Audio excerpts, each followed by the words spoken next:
Hi everyone, in front of me I've got POCO X8 Pro and let me share with you how to enable the developer options on this device. So let's begin with opening the settings, and here let's tap on About Phone, which is at the very top of the list. Then let's localize OS version for POCO, and now keep tapping on it until you'll see the information that you're in the developer mode. If you've got any kind of screen lock, simply enter it to confirm the whole step, and now we've got the information that we are a developer.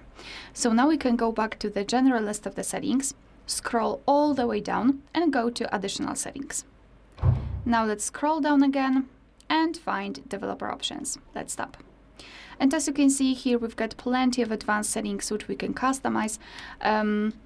And basically everything works the same, just like in the regular settings. So if you've got the option with the switcher, all you have to do is to simply tap on the switcher, and it will be immediately activated and applied. Of course, you can turn it off the same way. And if you've got the options without the switcher, simply tap on them to open more options to choose from.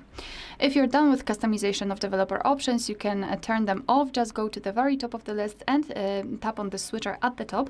However, if you'd like to keep the option applied, so for example, I don't know, the pointer location.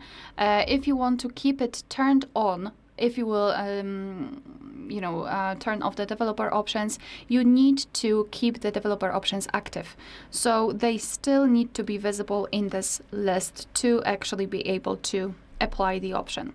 But if not, you can simply tap on the switcher here, and the developer options will disappear from additional settings. But of course, no worries, you can customize them again. Just go back to this OS version step and keep tapping. Alright, so that will be all. Thank you so much for watching. Please hit the subscribe button and leave the thumbs up.